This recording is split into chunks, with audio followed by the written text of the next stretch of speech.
पाकिस्तान का नंगा नाचता हुआ निज़ाम, हमारी मुनाफ़क़त और हमारी आने वाली नस्ल। इससे पहले इस बड़े बात को पहले बताऊं कि इस वक्त मैं माल्टा में हूँ। आप मेरे पीछे देख रहे हैं, बड़ा ज़बरदस्त पुरसकून माहौल है। छोटा सा जजीरा है, यहाँ पे लोग अमन अमान से रहते हैं, बाकी मुल्कों में रहते हैं। इसका मतलब ये नहीं यहाँ जराइम वगैरह नहीं होते, यहाँ भी होते हैं। जराइम हर जगह ही होते हैं, कोई चीज़ परफेक्ट नहीं होती है कि एक निज़ाम जो होता है वो अपने तरीके से चल रहा होता है, उसमें निज़ाम में तब्दीली आती रहती है थोड़ी बहुत। जिस तरह आपके पास गाड़ी है, गाड़ी अच्छी तरीके से चल रही है, कभी कभी से मसला मसाइल आता है, आप जगह मैकेनिक से ठीक करवा लेते हैं, लेकिन गाड़ी बिल्कुल चलने के काबिल ना रहे, धक्का स्टार्ट भी ना रहे, तो फिर वहाँ मसले मसाइल होते हैं। तो ये थोड़ा सा बताने की तमहीद बनाने की ज़रूरत थी, थोड़ा सा आपको बता सकूँ मैं। आप बात करते हैं पाकिस्तान के नंगे निज़ाम के ऊपर। पाकिस्तान का नंगा निज़ाम वो किस तरह हो चुका है, आप रोज़ देखते हैं टीवी पर, ख़बरों के अंदर, सोशल मीडिया के अंदर। एक बरमार है, अजीब कैसे बीमार किस्म की आप कहते थे कौम बन चुकी हुई है। कई ऐसे वाक़यात भी पेश आ रहे होते हैं जिस पे औरतों पर जुल्म हो रहा होता है, मिसाल उसके हस्बैंड जुल्म कर रहा होता है, औरत जुल्म कर रही होती है, और छोटे बच्चों के साथ सेक्स के वाक़यात जो हैं, औरतें जो होती है अपने आशना के साथ भाग जाती हैं। कई के बच्चों की माएँ भी ऐसी हैं, और छोटे बच्चे जो होते हैं उससे उस वजह से सख्त मुतासर हो रहे होते हैं। ये छोटे बच्चे होते हैं, ये हमारी आने वाली नस्ल है। ये आने वाली नस्ल जो होती है वो अपनी आंखों से जो देख रही है, घर के अंदर जब माहौल देख रही है, इन्होंने कल को कहते हैं टीनेजर बनना है, और आगे जाके बाप बनना है, बाप के बाद फिर हामद बनना है, हामद के बाद फिर इन्होंने अगली कौम प्रवेश करनी है। जो चीज़ें वो देख रहे होते हैं ना, वही चीज़ें उनके ज़हन पे नक्श हो जाती होती हैं। वो समझे कि ये चीज़ें नॉर्मल है, ये तो होती हैं। इसलिए आप अगर आजकल के किसी भी यंग जनरेशन पूछ लें, जो आज उनके हाथ में स्मार्टफोन तो होगा, जिनसे बड़ी उम्मीदें थी हमारी, लेकिन वो तबाह बर्बाद हो गई है।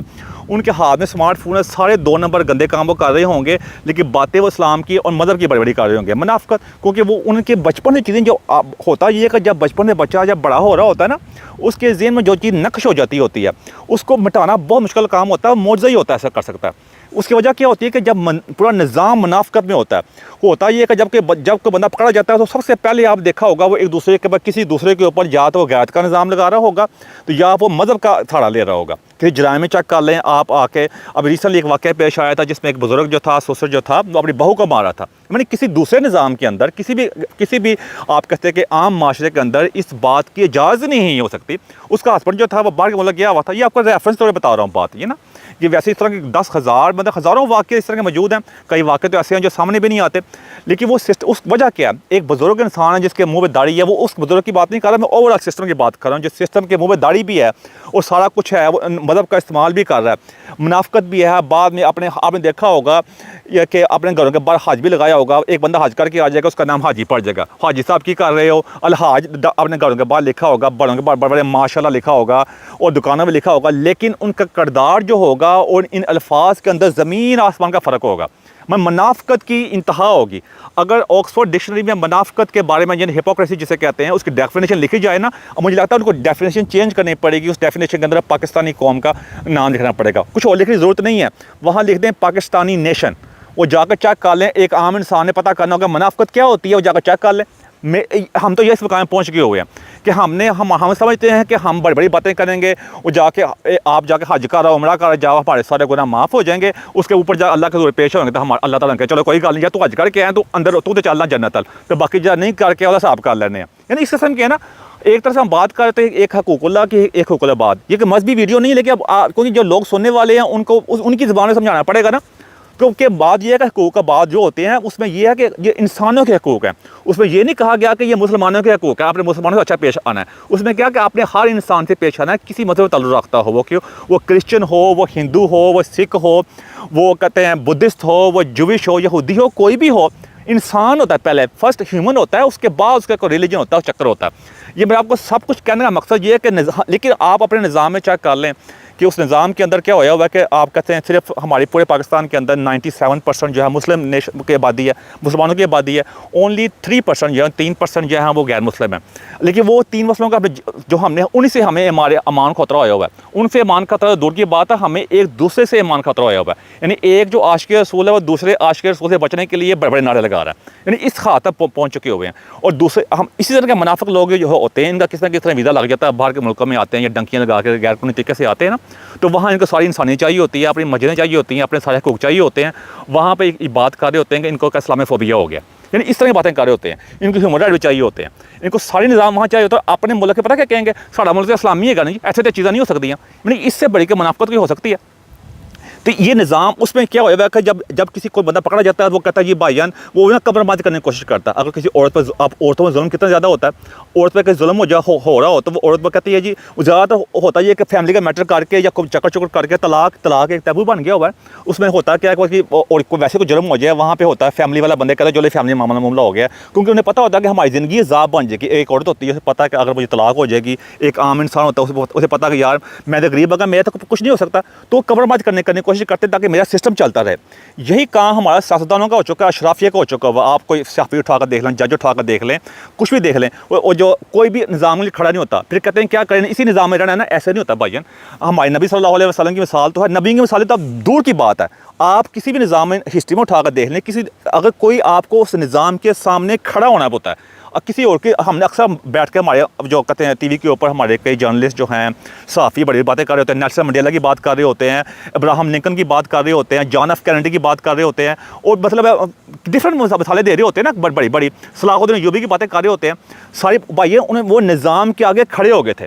और अब अगर आप नेल्सन मंडेला की मिसाल लें, वो 30 साल से ऊपर जेल में रहा था, उसने निज़ाम से कॉम्प्रोमाइज़ नहीं किया था। क्योंकि मसला ये है, अगर आपने किसी को चेंज करना, चेंज ऐसे नहीं हो सकती।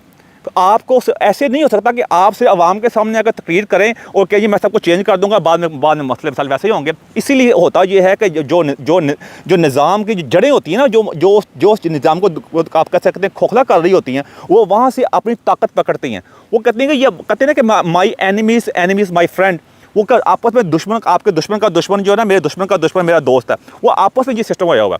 तो इस वजह से आज हम इस मुकाम में पहुंच चुके हुए हैं कि हर बंदा जो है ना, मज़हब के नाम के ऊपर दूसरे पर लगा रहा है। आप हमारे सोशल मीडिया पर चेक कर सकते हैं कि क्या हो रहा है सोशल मीडिया के ऊपर। बहुत आसानी से हर मौलवी आकर आपको किसी का सुना, छोटे मतलब टीनेजर वगैरह हैं, अजीब दाड़ियाँ रख के, पग्गे लगा के एक दूसरे पर अटैक होया हुआ है। कोई बंदा कोई बात कर रहा है, यानी उनका मौजू क्या है, कोई किसी का उठा के कोई कहता है ये तुम काफिर हो, कोई किसी पर कत्ल के फतवे लगा रहा है, कोई एक दूसरे के ऊपर इल्ज़ामात की बुछाड़ हुई है।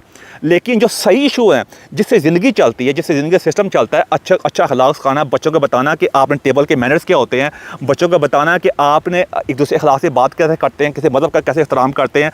आपका मज़हब, आप ये नहीं कि सिर्फ तुम्हारा मज़हब ठीक है, बाकी सारे मज़हब ख़राब हैं, वो दोज़ख में जाएंगे, तुम जन्नत में जाओगे। क्योंकि ये फतूर से बाहर निकलना पड़ेगा, इस बुलशिट से बाहर निकलना पड़ेगा हमें। हमने इस तरफ कोई तवज्जो नहीं दे रहा, कोई ये तवज्जो नहीं दे रहा कि आपने अखलाक से पेश आना है। अगर कोई औरत होती है, किसी की बहन भी होती है, बातें सब कर रहे होते हैं।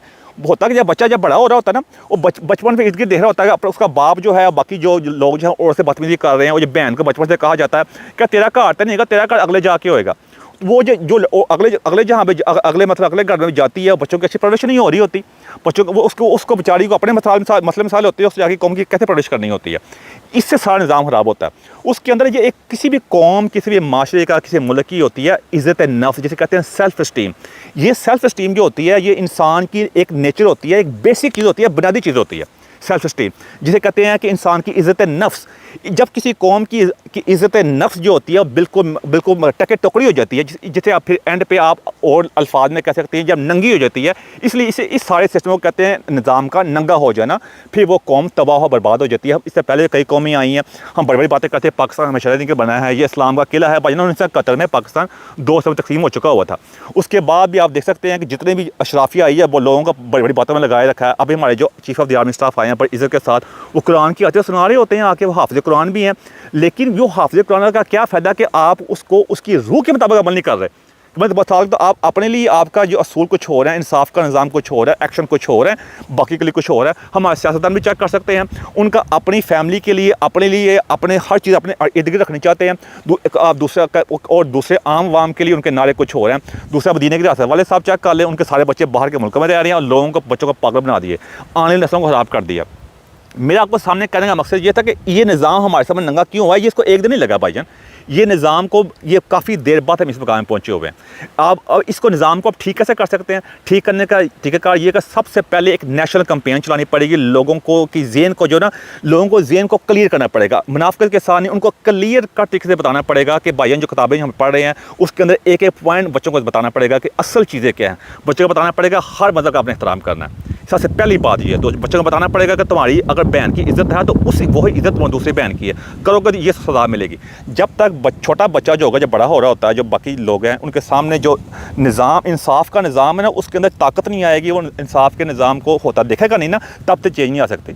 इसलिए इस निज़ाम को बदलने के लिए सबसे पहले हमें एक अच्छी, वो जो लोग जो है ना परफेक्ट कहीं भी नहीं होते, वो ऐसे लोगों को सामने लेके आना पड़ेगा जो इस निज़ाम को समझ सकते हो और उसको उसी तरह लागू कर सकें जो उस निज़ाम के जो लोगों को उसको होता देखे। मैं बता तो मैं उसको बताने की कोशिश में आसान तरीके से कर सकता हूँ कि लोगों को जो कानून जो है ना, कानून की जो अपने हरकत में आता है वो सही नज़र आए।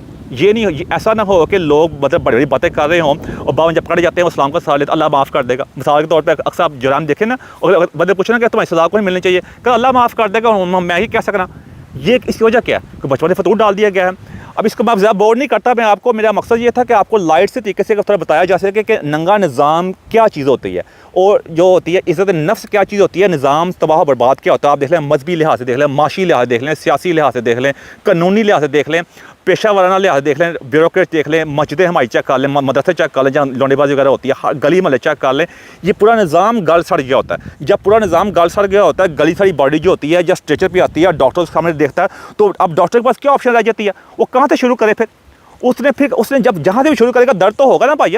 अब ऐसा नहीं हो सकता कि बगैर दर्द के उस चीज़ को ठीक कर सके। सबसे पहला सिस्टम जो होता है, जितना मुझे पता है, वो होता है ये है कि सबसे पहले उसकी जान बचाने की कोशिश की जाती है कि जान से पहले बचे, उसकी सांसें चलना शुरू हों, फिर आस्ता आस्ता उस निज़ाम को करना पड़ता है, उसको निज़ाम को उसको सख्त दवाइयाँ देनी पड़ती है। उस दर्द तो होगा भाई, ये एक दिन का बात नहीं होती। आपने उसको पहले उसकी सांसें बहाल करनी है। सांसें बहाल करने के लिए आपको बेशक उसको तेज़ इंजेक्शन लगाने पड़े, उसको दवाई भी सही मिलनी चाहिए। देखें, कोई खुद ही को कर बुलंद इतना कि हर तकदीर से पहले खुदा बंदे से खुद पूछे बता दे रहा क्या है। इसका मतलब ये है कि सबसे पहले आपने अपने आप को उस मुकाम पे लेके आना है, अपने खुद ही को बुलंद करना है। वो कहते हैं जितना का दाने होने कमले भी से आने, उसका मतलब यही कि सबसे पहले अपने को उस मुकाम पे लेके लोगों की आपकी इज्जत हो, तब भी हम आगे बढ़ सकते हैं, नहीं तो हम आगे नहीं बढ़ सकते भाईजान। इसलिए मेरा दरख्वास्त है, जो होना था वो तब हो गया। अब जो आने वाली नस्लें हैं, क्योंकि यही नस्ल है, इसने कहा बाप बनना है, दादा बनना है, नाना बनना है, हामद बनना है, इनको हमने ठीक करने की ज़रूरत है। नहीं तो आज नहीं तो ये पाकिस्तान का जो मुल्क है ये शायद बाकी न रहे। ये आप तरीका उठा कर देख सकते हैं। अगर हमने चाहते हैं कि हम थोड़ा सा हमारा नाम रह जाए तो कुछ अब कर सकें, हमें मिल के कोशिश करनी पड़ेगी। अशराफिया जो ताकतवर लोग मेरी बात सुन रहे हैं, उनको थोड़ी शर्म करनी पड़ेगी, उनको अपनी होड़ से बाहर निकलना पड़ेगा। तो हमें ऐसा निज़ाम देना पड़ेगा ताकि हमारी आने वाली नस्लें महफूज हो सकें। मेरे बच्चे, आपके बच्चे, उनके आने वाले बच्चे जो हैं वो कम अज़ कम हमारा शुक्रिया अदा कर सकें। एंड में मेरे को ऐसी बात जब क्वेश्चन लगे, से बात चाहता हूँ मैं। Thank you very much.